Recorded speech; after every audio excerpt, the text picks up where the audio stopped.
নমস্কার, আমি সুজাতা।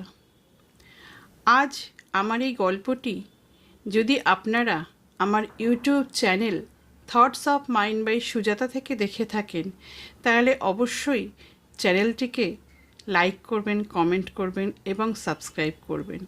আর যদি আমার পেজ গানে গল্পে সুজাতা থেকে দেখে থাকেন, তাহলে অবশ্যই পেজটিকে ফলো করার অনুরোধ রাখলাম। আজ খুব পুরনো দিনে ঘটা একটি ঘটনা নিয়ে কথা বলবো, যেটা আমাদের বলিউডেরই এক বিখ্যাত নায়ককে ঘিরে গড়ে উঠেছে। কাজলের প্রথম সিনেমাটি বেখুদি হয়েছিল কমল সাদানার সাথে। এই ছবিটিতে তারা দুজনেই ডেবিউ করেছিলেন।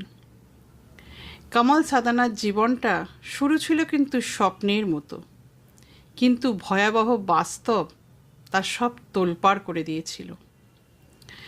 1992 সালে কাজলের সাথে বেখুদি ছবিতে তার অভিষেক হয় বলিউডে।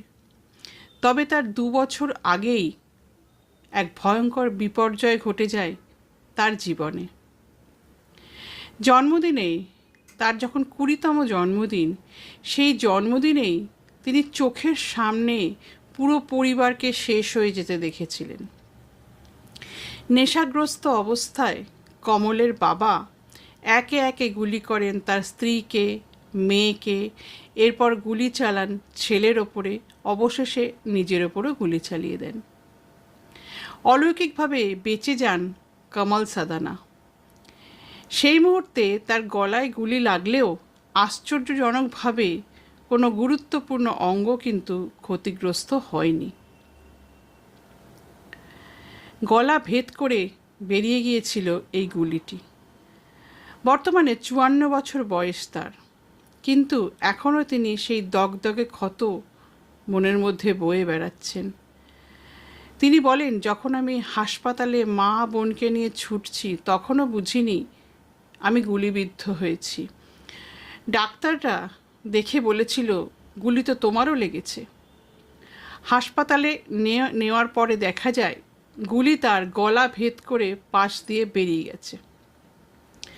অস্ত্রোপচারের পর যখন তিনি বাড়ি ফেরেন, দেখে বাড়িতে সদস্যদের মৃতদেহগুলি সাদা চাদরে ঢাকা হয়ে পড়ে আছে। তিনি বলেন, এই গুলি কোনো রকমে গলার সব স্নায়ুগুলোকে এড়িয়ে বেরিয়ে গেছিল। কোনো স্নায়ু যদি আঘাত করত, তাহলে তিনি সেদিনকার বাঁচতেন না। কোনো শারীরিক সমস্যা ছাড়াই কিন্তু তিনি বেঁচে গেছিলেন। তিনি বললেন, ওই চরম দুঃসহ দিনে দাঁড়িয়েও আমার মনে হয়েছিল, ঈশ্বর কেন আমাকে বাঁচিয়ে রাখলেন? হয়তো তার কোনো ইচ্ছা আছে, তাই সেই দুঃখকে মনের মধ্যে চেপে রেখে জীবনকে তিনি এগিয়ে নিয়ে যাওয়ার চেষ্টা করেছেন। সেই ভয়াবহতার মধ্যেও কমল মনে করেন, ওই একটা ঘটনা দিয়ে তিনি বাবা মাকে বিচার করতে চান না। তার বাবাও খারাপ মানুষ ছিলেন না, তার পুরো পরিবারও খুব ভালো ছিল। কেন এই ঘটনাটি ঘটেছিল সে ব্যাপারে কোনো আলোকপাত না করলেও তিনি তার পরিবারকে যথেষ্ট সম্মান দিয়েই কথা বলেছেন। এই ঘটনার পর 2 বছর পর তিনি অভিনয় জগতে পা রাখেন। 90-এর দশকে বেশ কিছু হিন্দি ছবিতে তিনি অভিনয় করেছিলেন। পরে প্রযোজক এবং পরিচালক হিসাবেও কাজ করেছিলেন। Roar the tigers of the Sundarban and Victoria number 203 এই সিনেমাগুলিতে তিনি পরিচালক হিসেবে এবং প্রযোজক হিসেবে কাজ করেছিলেন। আজ আমার এই গল্পটি আপনাদের কেমন লাগলো জানাবেন।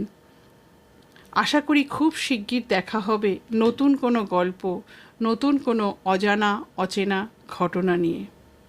আজ তবে আসি।